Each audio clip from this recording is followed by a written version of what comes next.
Hey everybody, it is Nick Hauselman here, hosting from my home studio while Jared is with us via phone on the road. And this is the Muckrake Podcast. Welcome and lots to talk about. Jared, are you with us? I am. Thank you once more for putting up with me phoning in. I've got some personal stuff that I've had to take care of, but listen, the news waits for no one man. That is true, and we wish you safe travels and resolutions with your life that hopefully will go okay.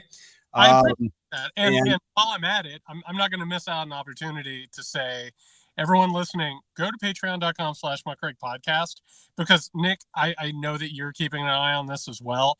We're going to talk a little bit about our media's complicity when it comes to Donald Trump, and people are absolutely desperate for actual analysis and actual coverage. And we see that from the people who are coming to us, who trust us after our coverage of the 2024 election. We hold that sacrosanct. We are very, very emboldened by it. To support the show, patreon.com/muckrake. You also get the Friday show, but come on over and join. And it really helps us stay editorially independent and uninfluenced by the people that are being influenced out there. As our first segment we'll talk about, which is, you'll never guess, Jared, but it turns out that some of the mainstream media people think that it might be a good idea to, quote unquote, restart communications with the Trump administration. Nick, if only we had predicted this. If only we'd not been telling people this for months, that this was going to happen if Trump was going to be elected. And yet, here we find ourselves, right smack dab in the middle of it. Yes, and let's hear directly from the horse's mouth of, and that's probably not a good term, but we'll hear it right from them directly. That would be Mika and Morning Joe, who had not spoken apparently to Trump for 7 years, and they even got on the plane, headed down to Mar A Lago. Here they are. Over the past week, Joe and I have heard from so many people, from political leaders to regular citizens, deeply dismayed by several of President-elect Trump's cabinet selections, and they are scared. Last Thursday, we expressed our own concerns on this broadcast and even said we would appreciate the opportunity to speak with the president-elect himself. On Friday, we were given the opportunity to do just that. Joe and I went to Mar A Lago to meet personally with President-elect Trump. It was the first time we have seen him in 7 years. Now, we talked about a lot of issues, including abortion, mass deportation, threats of political retribution against political opponents, and media outlets. We talked about that a good bit. And it's going to come as no surprise to anybody who watches this show, has watched it over the past year or over the past decade, that we didn't see eye to eye. Okay. They didn't see eye to eye in the past few years, Jared. Yeah, they didn't. And then they go on to say that Trump was very reassuring and that they are, quote unquote, restarting communications as if they're Saudi Arabia and Israel recognizing one another. And Nick, the issue here, and listen, am I going to say the journalist shouldn't talk to someone from another party? Well, you can say what you want about that. But the problem is that what we're already seeing with CNN, MSNBC, the New York Times, Washington Post, and I'll talk about why this is happening in just a couple of minutes, but what they're doing is they're already laying the foundation for the mass normalization of Donald Trump and his extremist policies. This is going to come from a variety of different reasons and motivations. I'll get into more of that in just a second. But what Joe Scarborough and Mika Brzezinski have done here is they have already opened up the floodgates to where our media is going, where our politics is going, and unfortunately what we have to look forward to over the next few years and maybe even beyond that. I can't agree with you more. I feel like MSNBC was looking at their ratings after the election night and how they're plummeting and are worried. Now, they also know that their ratings had a nice run during the Trump administration. So without access, though, without any kind of normalization, they must be thinking to themselves, then we're going to struggle to have those kind of ratings again. And that's the bottom line here. So, you know, it's bad enough that they're going to normalize someone like Trump and what he's going to do. But in the name of like the almighty dollar, I suppose, in ratings, that's the only reason why they do this. They don't have any sort of backbone to stand up to this because they know if they do and they lose the ratings, they'll lose their jobs. Yeah, there's a whole lot going on here, and I just want to break it down as quickly as possible because there are a lot of reasons why we're going to watch liberal media do this and liberals in general. First things first, you already brought up and already alluded to it. For people who don't know, CNN and MSNBC have seen their ratings drop precipitously. And the reason is this. It's because a lot of liberals have now decided that they're just going to tune out politics. They lost an election. They're not interested in participating. They're burnout, you name it, whatever. What happens then is that the networks, which are corporations and do not have an actual ideology of their own beyond a product they're selling, they say, hey, listen, Donald Trump has won the popular vote. Republicans took control of both houses of Congress. This means that there is now a profit incentive to chase, which is a new audience as they quote unquote moderate themselves or move towards the right. The other thing that's happening here, Nick, is something that is a little bit more insidious than that, which is we need to understand within the Democratic Party and within liberal circles and liberal media and institutions, there are a lot of people, and we've talked about this, their problem with Trump is not his ideology, because they tried to pass the exact same immigration statutes. They carried on many things from his first administration. The problem was aesthetics. It was how gross he is, how disgusting he is, how racist and sexist he is. And during his first administration in the last few years, there was not an appetite for that. They did not want to be seen as condoning this.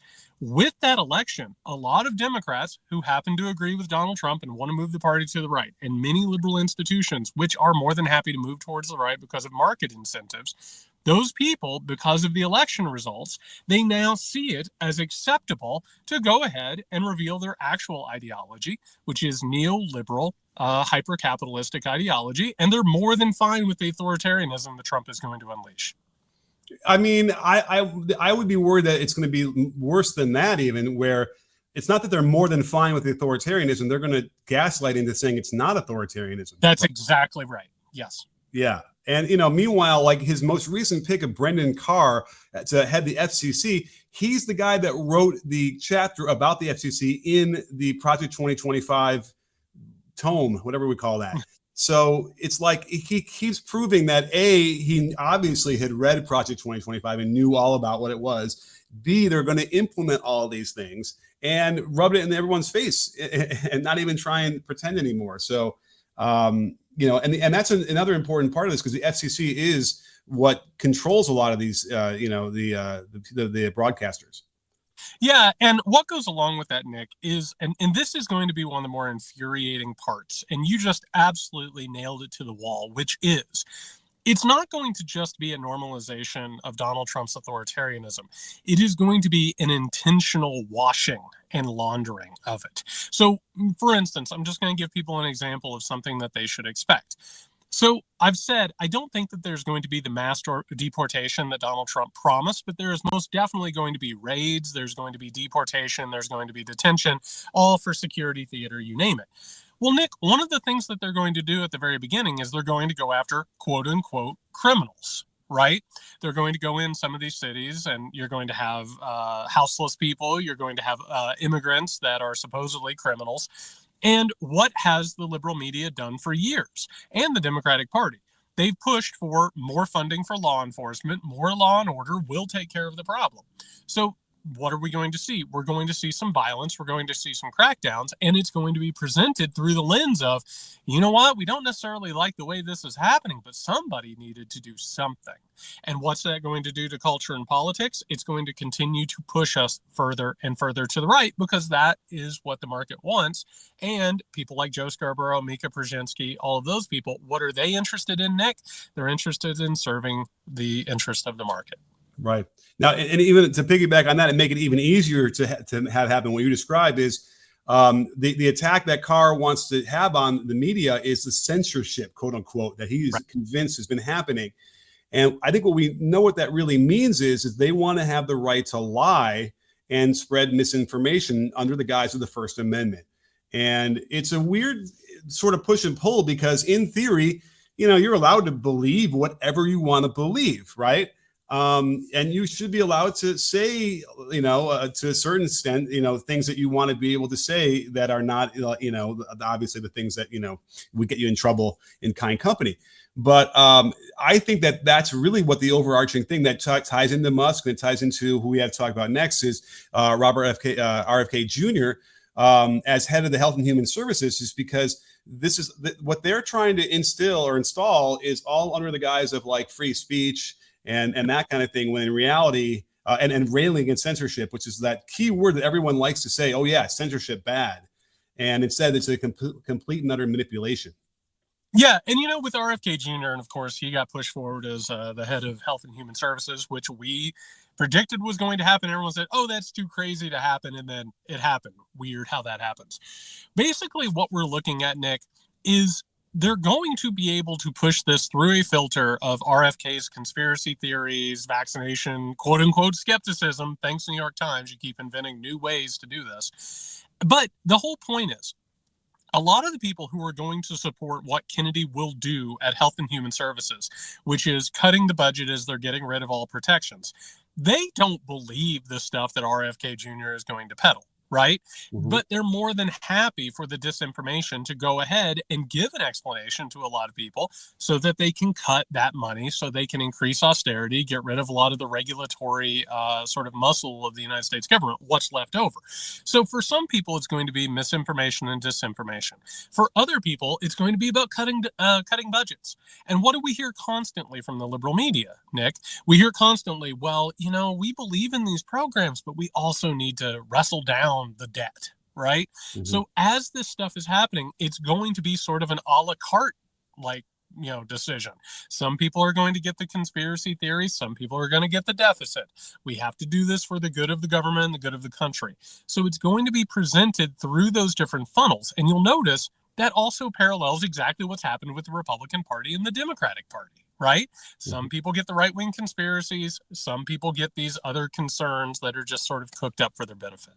Sure. It's worth noting, because I had pointed out that RFK Jr. does make a good point every now and then about, our food supply and the additives that are put in there, and it should be cleaned up. And I'm totally for that. The funny thing about that is that would require more regulation, not less, right? Exactly. So that is bizarre. But as an example, just very recently, RFK Jr. and the way he tries to come off, if you're not informed at all, and you don't know a doctor, and you don't know people in your circles that have that kind of information about health, then he might sound a little bit reasonable, because he'll tell you there was a study that showed that when young males in the first 30 days of their life had the hepatitis B shot, they are, quote, 10,000% more likely to get autism. And first of all, it doesn't take long. I mean, it took me maybe 1 minute to find this study that had already been debunked several times from shoddy research over a decade ago.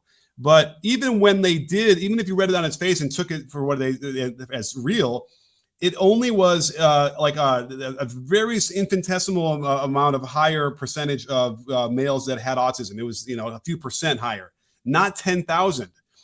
And so he must know this, right? This is where you get into trouble, where he just starts making up shit. Maybe it's the brain worm that's eating his brain out of his head. But that's the problem, is he ends up taking the kernel of something and then lying about it and then embellishing it on top of the lie. And now you got people who think he's reasonable. So as an autistic person, I find all of this incredibly insulting. And also I want to point out, it all comes from an increased perception.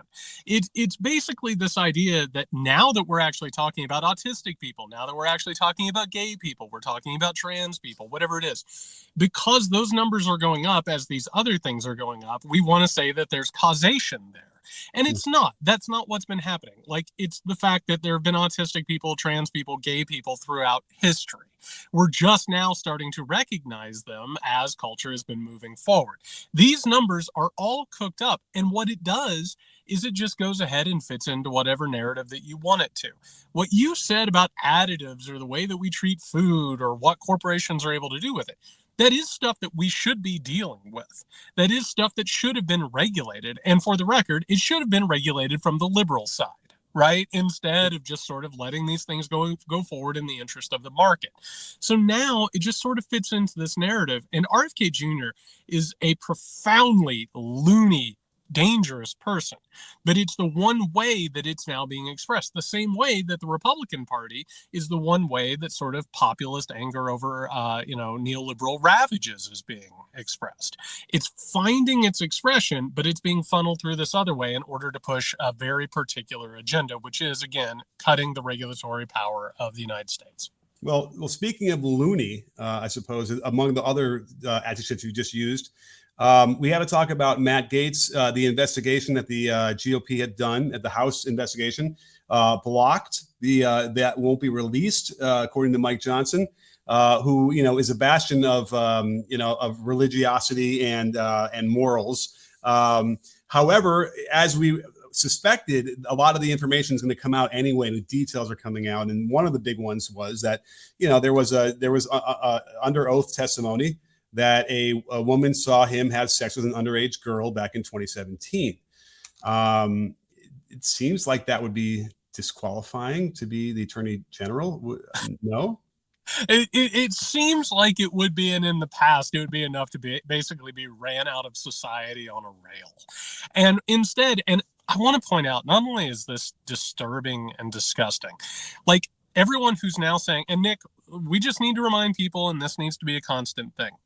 We now live in a society and an era in which, for a very select group of people, there are no consequences for their actions. And everybody now is saying, well, if you release this report, Matt Gaetz isn't going to get confirmed. As a matter of fact, you're even seeing Republican senators saying, we do not want to confirm this guy. Well, what did we talk about? I think it was in the last episode or the episode before. There's a plan for that. Like they always said, there's an app for that. There's a plan for that, which is they're going to push these things during a recess, and the Republicans aren't going to say anything because Elon Musk has them by the short hairs and is blackmailing them. So now we have a situation where Matt Gaetz is literally the personification of QAnon fears, of right-wing groomer fears, of abusers of children and exploiters of children. It isn't going to matter, unfortunately. And there's a small chance. There's like a 5% chance that this will actually get rid of his nomination, but I don't believe it until I see it. And in this case, I think what we're seeing is that the GOP has created a stratified society in which the wealthy and the powerful that they prefer are not going to have any consequences for any action, no matter how vile. Well, hang on, Jared, because the friend of the pod, Mitch McConnell, came out with a statement saying that there would be no recess appointments, which seems to be the way that Trump wants to get these forced through. Oh, now, Grandpa, sweet. Yeah. That's sweet, Grandpa. I appreciate you weighing in, and I assume you have all the power in the Senate. Congratulations. Well, Senator Rick Scott of Florida chimes in and with a quote of that, quote tweet of that saying, yes, there will be recess appointments.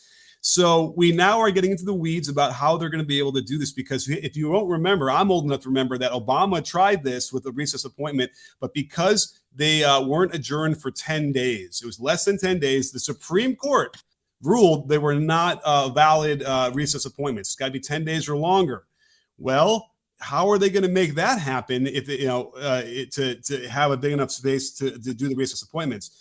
So you have two different questions here. One is, can they make that happen? And there's a provision in the Constitution that allows the president to adjourn both houses if they don't agree on when they should take an adjournment. So that could be part of it. It's not clear how long he's allowed to adjourn both houses. But how about this one that hit me this morning when I was thinking about it, Jared? What if, and just bear with me for a second, what if it goes back to the Supreme Court and they suddenly say, you know what, 10 days is just an arbitrary number. It only needs to be like one day and you can do the appointments. What's the likelihood of that happening? Nick, just because I'm calling in doesn't mean I'm not willing to hang up when you call into question the legitimacy of the United States Supreme Court. Sure. Some way or another that they aren't consistent in the way that they handle cases. This is a reminder to anyone listening who hasn't gotten it yet. There is one set of rules for the Democrats, and the Democrats are more than happy to play by those rules. Mm-hmm. And for anybody, Nick, I feel so sad for the people who are still online. They're like, Joe Biden, use your powers to do that. No, that's not what the Democrats are going to do. They're institutionalists who are more than happy to be hobbled by these rules. The Republican Party are going to move around them. And the Republican, I about called it the Republican Supreme Court, but it is the right-wing Supreme Court that doesn't care about consistency or actual ideology outside of their authoritarian push. They're more than happy to do this. And you know what everyone's going to do about it, Nick? They're going to snap their fingers and say, shucks, you got us again, guys. And that's what's going to happen. And your plan that you just brought up is probably the first plan that got brought up in the think tanks and institutes and all of these boardrooms where they cook up the strategies. They're going to pursue it regardless of consistency and whether or not everybody knows they're hypocrites, because now we know there are no consequences for it. Oh, and just to piggyback on that, and before we get to the other nominees real quickly, there's also reports that they are bypassing the FBI vetting process that would give them top security clearance of people who work in the White House. You might remember Jared Kushner could not get approved by the FBI because he lied 100 times on his FS-87 form, which is supposed to send you to prison, right? Like everybody knows. By the way, just to remind everybody, Jared Kushner, after he couldn't pass his security clearance, could not play a role in the Trump administration, correct? Well, he wasn't supposed to be able to until. Until he did. Yeah, because again. Trump just made him. He said, I'm the president, you have to. And then they had to listen to that, right? Well, it's the same thing's going to happen with all these people and everyone else they're going to bring in. But instead of going through the FBI process to begin with, they're going to hire a private firm that's supposedly going to do their own background checks and then say, oh, they're fine. They're not a security risk at all. Even if somebody like, let's call him Pete. Let's call him Pete Hegseth for shits and giggles. Even a guy like that who's a serial womanizer cannot seem to not cheat on people he's staying with, which makes you a security risk because you can get blackmailed pretty easily that way. They're going to be able to get his clearance forced through. With a recent appointment to get appointed, and then be able to get top secret documents because of this. Some third party company, probably owned by Rudy Giuliani, is going to vet him for them. Yeah, so Hegseth, for anyone who doesn't know, has been found out to have paid money to a woman who accused him of sexual assault, which, he did pay. I mean, whether or not it happened or not, he did pay for it, which should have gotten him fired from Fox News, and now puts him in a position to be the head of the strongest military in the history of the world, which opens up a whole box of things. And Nick, for a history lesson, for people who don't know, back during the McCarthyite, Red Scare era, people were thrown out of the government for having a drink with a female colleague after work. This was the big giant construct. And it's weird how that happened, Nick, because that was a lever that was being used to get so-called socialist or New Dealers out of the government to go ahead and stack the deck and create the situation we're in now, which is where neoliberalism took over for the New Deal in terms of a consensus. Hegseth is not only unqualified to do this, but now he has been shown to be a security risk. And what are they going to do? They're going to bypass everything. And what's anybody going to do about it, Nick? They're not going to do anything, because they're not interested in doing anything. They've exposed that the guardrails were imaginary all along, and so they can push any of these people they want, including Tulsi Gabbard, who everyone in the world knows is a bought and sold asset for foreign entities. But that's not going to matter in the long run because no one is willing to stand up against this stuff. I absolutely, and the reporting that I saw was that the Trump administration had no idea that Hegseth had somebody sign an NDA to bury this rape allegation against him. Cool. Right. Which kind of tells you, if you were going to nominate someone for a cabinet position, you would probably had done a whole lot of due diligence way before that and had, known about all these things. I did more of a background check on the guy who built my fence than they did for the guy they're putting up for the Department of Defense. Yeah, it's kind of scary. And then here's the other thing is there's probably 1,000 people they could choose for that role at the Department of Defense that doesn't have these issues and might even be slightly more qualified even, but who would, do any bidding that Trump would want. And it just goes to tell you that they just don't care, right? I think, or maybe I'm wrong. Maybe what they want him to do is so outrageous, so outlandish, so unpatriotic that he is one of the only people that they could find that would be willing to do it in their secret talks. And that's why they have to push him through. Either way, it's bad. Well, it's fascinating. I invite people to go back and look at the 2017 Trump administration and just kind of look at it side by the proposed 2025 Trump administration. And what happened, Nick, is that Trump, back in 2017, when he took the presidency, he was beginning to humble the Republican Party, but people like Mitch McConnell still had so much of the power. He has essentially stolen the Republican Party and purged it of any dissidents or opposition. And so at this point, he's able to put in any loyalist that he knows is willing to go ahead and break the law, break down the institutions that they want to break down. So at this point, they don't give a shit. And they know, because the Democratic Party didn't stand up to them, because the American people didn't get in the streets with all this stuff, and they know that they've captured all these institutions. It doesn't matter anymore. They could literally go ahead and nominate Vladimir Putin to be the head of American intelligence, and they probably wouldn't even have any pushback at this point. I mean, it's basically who they are nominating, right? Because there seems like there's a direct line between Trump and his new best friend, Elon Musk, who's like hanging around the entire time. He's like practically living in Mar A Lago. And so it's gross because it's like we already know the relationship that Musk has with Putin and his willingness to help him in this war, for instance. We already know what he's trying to do with Twitter and what he's done with the Twitter. Now he's pretending like he's like, Trump's right-hand man. And I suppose Trump is going to use that as long as he can, as long as it benefits him. And I think that has to mean that someone like Alex Jones will get a position in the White House as well, the way this is going. I think they like having Alex Jones on the outside because they would rather not have Alex Jones hanging around. I think it's more of a personality situation. Okay. And for people who don't know, I just want to get people up to speed what's going on in the Alex Jones universe.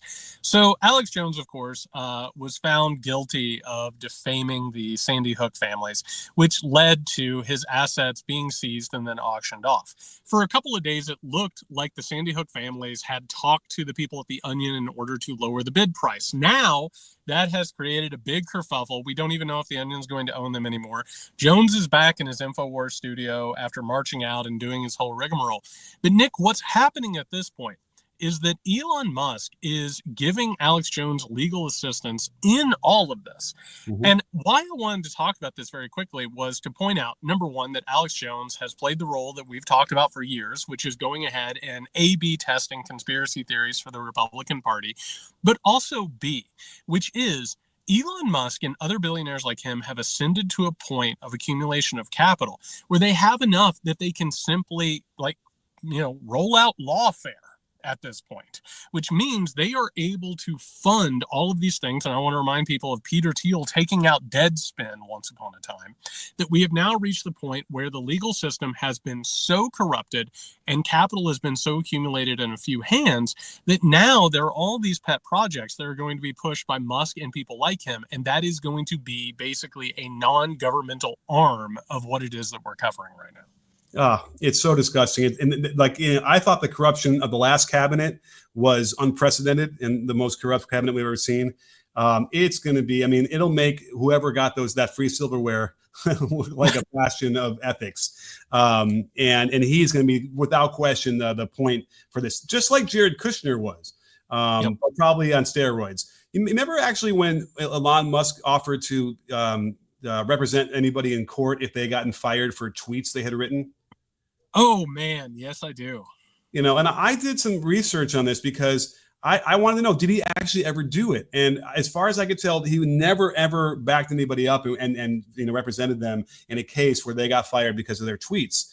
So it makes me wonder about this, too. It's like he's trying to get involved with Alex Jones, which, by the way, there was only 2 bidders. And the thing that was weird about the InfoWars bid was that Alex Jones was part of the other bid.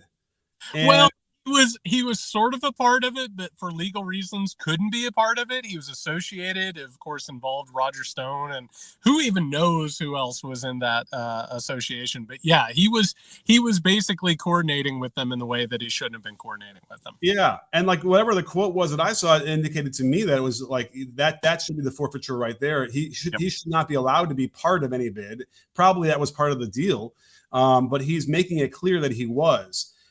Meanwhile, the Sandy Hook families agreed to take less from the settlement as collateral to buy InfoWars.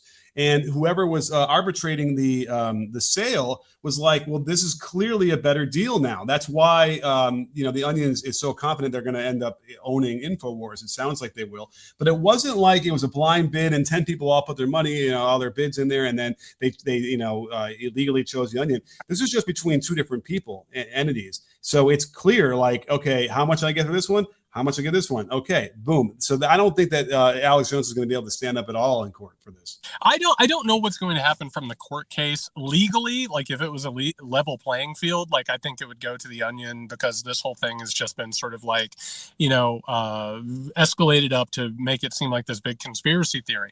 But one of the things that we need to remember, and I'm going to talk more about this on this show and elsewhere because people need to understand it. It's not just that Elon Musk can go ahead and use his resources to carry out lawfare. That is certainly one thing that is possible. But Nick, what we're actually watching with Elon Musk and probably with the other tech fascists who have lined up behind Donald Trump is there's going to be a pressure, which is, okay, your first option is to go ahead and capitulate with Donald Trump's administration, right? Just go ahead, accept it, normalize it, move from there. The other thing that has happened, though, is that the American tech economy, which I know you know and everybody listening to this knows, is built on anticipating and using your data to anticipate what it is that you might want to buy, which means that algorithms and tech surveillance have been used at this point to sell you products. Well, now there's an implicit threat, Nick, which is you either go along with this thing or you might suffer some lawfare situations, or just so you know, we have an iron fist in a velvet glove at this point, which is we have access to everything, not only that you've said, not only everything you've looked at, but also the cookies that show everything that you've looked at on the internet otherwise. And just a little hint here, they also listen to what you say around your phones, in case you've ever gotten an ad that seemed weirdly enough to be related to a conversation you had. So there is that added threat. The question is, when does that turn on, or when do they decide that it's the right time to go ahead and reveal that they have these abilities? It is truly frightening. And I just want to go back to what you said about how, it feels like the Democrats are resigned to just accept all of this, right? There isn't any marching in the streets. There's, vague notion of, well, we're going to have to somehow slow all this stuff down, administratively in Congress. But Harriet on CNN had just come out and said, this really wasn't a mandate if you're looking at the actual results of the election itself, which I've been hearing a lot has been like, well, they had a chance to compare Biden's administration to Trump's from before. The majority of Americans chose Trump. So that must be what we all want. Turns out that his margin ranks, since 1824, his margin ranks 44th out of 51 races. So because I'm trying to figure out what to make of that argument when people say, this is a mandate and that we all should just capitulate and let them do this because this is clearly what the majority of Americans want. Well, so Nick, let me use a metaphor, and oftentimes I'll go ahead and point to the world of sports because it's something that a lot of people have sort of a familiarity with. So Nick, let's say that Team A plays Team B, right? And it looks like Team A has a definitive win over Team B, but it's, like they actually scored some points at the end that really didn't matter, right? Well, let's say that Team B that lost that game, they really want to fire their coach. They really want to bring somebody else in. They really want to clear the decks or whatever. They use that as the reason to go ahead and do that. So over the past few years, the Democratic Party has had to at least pay lip service to some more progressive ideas or coalitions, gay, trans people. They can say, hey, we're really concerned about what's going on in Gaza. Never mind what's actually occurring. The whole point is that the party has wanted to move in this direction. So that mandate you brought up, and we're putting scare quotes around it, it's not actually a mandate. It's a victory, but you don't have to look at it and say, we have to abandon everybody that basically supports us at this point and go along with this and become more Republican-like. It is actually just an excuse or a narrative to go ahead and carry out what it is that they wanted to go ahead and carry out in the first place. Yeah, that's a really, really great point, and it hopefully will everyone will get kind of shaken out of their daydream here, because it does feel like that, like people are so shocked that he was able to win again and win, whatever you want to call it, if it's decisive or they just won it, and I think part of the reason is that he swept the swing states, right? Like that was a big one. That's a big blow, I think, to everybody. So we don't need to necessarily roll over and just sort of assume that, this is what's going to happen. But it is definitely demoralizing when you engage in those kind of arguments, because it's like there's not much else I could say besides most of the electorate that voted for Trump was so misinformed that we're now seeing searches for the root cause of tariffs, or what happens when you have tariffs. Like they're now trying to realize what that means, and you're seeing all these hysterical replies on Twitter about it. What they now realize how much our costs are going to go up because of them, but they didn't realize that until after they voted and after the election. So maybe this will be the thing that can shake everybody out of it in the next 4 years, and we can get back onto a better path. I hope it shakes people out of it within the next 4 months. Yeah. And, you bring up people who are misinformed or who are already captured. And, it's actually absurd to say we need to go out and get those MAGA votes. They're not coming back. The MAGA votes are in a cult. We've talked about this. They have created a hermetically sealed alternate reality. Those people aren't coming back unless they decide to come back. What you have to do is you have to enlarge the electorate. You can't go ahead and accept where it is. You have to go out and find people who haven't been participating in politics because they've become disillusioned, or those people who are just like, you know what, nothing is going to happen, so I'm not going to participate, which is one of the reasons that the Democratic Party lost the 2024 election and why their support is dwindling over time. But to continually be told this moderate and centrist thing, going back to Joe Scarborough, the Democratic Party, a lot of these very, very loud people who are now trying to wrestle back control of the party, that is a false framing. And quite frankly, we need to pressure the Democratic Party to come to its senses and or start doing things on our own, because we can't rely on these people. They are not going to fight for you as presently constituted. I agree. From top bottom to the bottom, they need to sort of refashion how they want to approach this, because she lost the election and got almost 74 million votes compared to Biden, who got 81. So that's a pretty significant drop.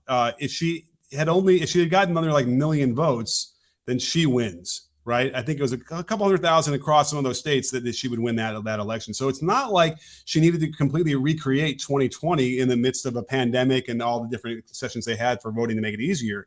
Just needs to be a little bit more. And at least the White House can be captured. And then, as also indicated by some of the down ballot Senate races that went to Democrats, even though that state chose Trump. So there's an interesting thing there that's moving that could indicate that going into the midterms of 2026, you'll see some more thawing out and some more Democrats winning. See, I don't know that I necessarily agree with that. I think the 2026 midterm and the 2028 election, I think people are still viewing those through the lens that they're going to be like 2024. And what's actually going to occur over the next couple of years before we get to the midterms and before we get to 2028 is a radical changing of not just the way that the country works, but also the way that the parties work. Like the Trump administration, on behalf of the oligarchs who control them, they are looking to crash our economy. They are looking to go ahead and fundamentally alter the way democracy works and fundamentally alter the way culture works. And you're going to see, by the way, a lot of corporations, going back to the Morning Joe bullshit earlier, and also, these corporations, they're very excited about the mergers that they're going to have and the raising of prices and the exploitation they're going to have. You're going to see a radical shift in terms of how culture appears. And unfortunately, that changes politics. So I don't know that 2026 and 2028 are what we should be focusing on. I mean, I'm not sitting here telling you that there aren't going to be elections, but I am saying that the route that we're going on tells us that you can't just continue to practice politics the way that we have. Mm-hmm. You can't just wait for these elections. You have to start creating something beyond them that can start to change the paradigm itself. Otherwise, sitting around for the next 2 years, next 4 years, I have to tell you, I think the environment is going to be really, really different. Well, the other thing that could be changing radically is the actual the way people are behaving in the country itself. We are seeing, a small group of Nazis marching through Columbus, Ohio, openly and brazenly. They are covered; their faces are covered. But that there's been a significant increase recently of these kind of demonstrations of white nationalism and white power, and all the way toward Nazism. And if we continue to see that as directly inspired by what Trump represents, that could change a lot of the discourse, and sort of just like the ill at ease that people are going to have just walking down the street in small town USA. Yeah, and the problem with this, Nick, and this is one of the things I've tried so hard to communicate over the years, is you look at something like Charlottesville and people are like, oh, that's repulsive. You look at something like January 6th, oh, that's repulsive. And you just sort of say the problem is over here. It's isolated. If we can just get past this stuff. Mm-hmm. What we're actually watching is a sea change in terms of U.S. culture. We're going to see a open embrace of authoritarianism, which is going to be whitewashed and laundered by our media and through moderates and centrists. Those things are going to start to happen. And yes, people marching down Columbus, Ohio streets with Nazi flags, people are still going to say this is disgusting. But I want to point out that old friend Dana Bash on CNN reporting on that situation in Columbus was saying, you know what, these Nazis are disgusting. We don't know where they are on the political spectrum. Traditionally Nazis are on the far right, but look at the campus protests that had these incidents. And so what you're actually going to see is sort of a bringing together of liberalism and authoritarianism that is going to have like very defined limits. Mm-hmm. Like you can't do this or you're a terrorist. You can't do this unless you're an extremist. And what happens is the culture starts to shift. And that takes politics with it. And we're not all just in a vacuum. And all you have to do already is look how American culture is starting to shift with Donald Trump's second victory. Like it is already rapidly changing, and we're only a couple of weeks out. What's another interesting thing that's developing after all of this, and just to say that Musk being related to the Trump administration speaks to everything you just laid out as well. And under the guise of like censorship, they're going to be able to impose their own version of it. But before we wrap up, I just wanted to bring up a little interesting tidbit that came up that wasn't even like well covered, I feel like, but or maybe it was. But Joe Biden apparently has seemed to authorize Ukraine to use longer range missiles against Russia. My question then was, or my instinct was, is Biden going to somehow like let Ukraine win this war before he steps out of office in January? Is that sort of what this is moving towards? It's a wild thing that isn't getting a whole lot of coverage. A lot of what's happening in Europe right now, Nick, and this is not being reported, is that a lot of the NATO states are starting to really warn their populaces of impending war with Russia, including nuclear strikes. That doesn't mean that's what's going to happen, but there is a feeling that this thing is about to escalate. Meanwhile, as we reported earlier, North Korean troops have now joined Russia. They're at the Ukrainian border. We're talking upwards of 100,000 troops that are getting ready to invade. We've seen escalation in terms of drone attacks and bombings. This thing to give Ukraine long-range missiles, it is a strange thing to look at, because Joe Biden is a president who represents like the last of a guard, which is the NATO liberal democratic sort of, idea of how things are supposed to work. He knows that Donald Trump is going to be aligned with Russia. He knows that he's going to discourage Ukraine in this fight. The question now is this a last ditch effort to go ahead and try and level the playing field before this giant that could lead to a larger war? Is it, somehow or another just tied to arms deals? Like, where is this thing coming from? And we don't know yet. The only thing that we know is that right before Donald Trump takes power, and right before, and Nick, do you think it's a coincidence that Russia and North Korea are getting ready to invade Ukraine as Donald Trump is getting ready to take power? Like, that, none of that is like just happening in a vacuum. So you have to wonder what the motivation is here and what the consequences are going to be. Part of me feels like Biden's trying to take advantage of a situation where he knows that Putin doesn't want to escalate this war, knowing that in a couple months, he'll just be able to take whatever he's already gotten from Ukraine, and there'll be a forced settlement from the U.S. So it would not make a lot of sense to escalate further. But is Biden kind of, sticking his finger in the eye here to try and muck that gentleman's agreement up, maybe to see what the reaction was? Because you have to remember when Trump first won, and there was so many alarm bells going off in the Obama administration, they were like leaking documents and trying to hide stuff so they wouldn't get access to, top secret stuff about Russia, all these different things. They were so afraid that Trump was going to, and rightfully so, give secrets away. So in the same idea, they might be sort of trying to do another kind of preemptive actions here that not only might help, Ukraine in the long run or even in the short run, but maybe the reaction is what they're more monitoring right now to see how they react. Thematically, there are sirens running by me as this thing is being discussed. I want to bring up 2 quick points on this. One, we need to change the way we look at the presidency. It's not Joe Biden waking up in the middle of the night and saying we need to give these missiles to Ukraine. It is the military-industrial complex, which is a blob, which has its own sort of agenda that it's carrying out. A lot of these people, Nick, are on the chopping block to be purged by Donald Trump. Right? They see Donald Trump as a threat to the NATO alliance and the American sort of imperial order. So maybe this is trying to get some things in order before he comes in, and also trying to figure out what's going to happen in the face of a possible World War III type situation. The second point, speaking of world wars, it's not just Germany invading Poland, Nick. Before these wars, there's a lot of jostling. You know what I mean? There's a lot of testing things, seeing what's going to happen. This, of course, should remind people of Chamberlain, coming up with an agreement with Adolf Hitler. You see what liberal democracies are willing to do in the face of authoritarian aggression. And in this case, we still don't know. Are we on the precipice of a larger world-changing war? Or are we sort of seeing what we can get without trying to break it? Are people trying to do last-ditch efforts before the alignment changes? We don't know. And quite frankly, the only thing that we do know is where the game board is right now. Mm-hmm. We don't know what the consequences are going to be or how they're going to play out, but this is most definitely a huge story that deserves a lot more attention. I agree wholeheartedly. And it's a really worrying thing, especially because, we know what's going to happen. We know that Ukraine is going to ultimately cede whatever they had gained. They're going to have to give up more territory to Russia what they took back on themselves. You know what I mean? I think Gaza and Israel, similar things there, where Israel will be able to continue until there's no more Gaza, and perhaps they're already testing the waters for saying that parts of Lebanon are actually Israeli. Yeah, I mean, it is a smash and grab across the board. People are trying to figure out what they can get done.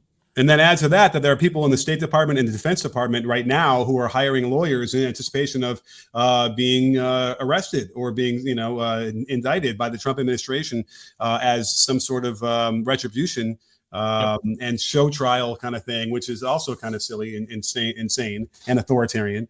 So it's not great, but I hope that in the next couple of weeks we'll have a little bit more clarity as you get back into the studio and we have a little bit more focus. Yeah, we'll be back on Friday with the Weekender Show. Go over to patreon.com/MikeRick You listen to these previews, come along. Also, again, thank you everybody for the trust that you're putting in us, particularly at this very weird time as we're losing faith in our institutions and media.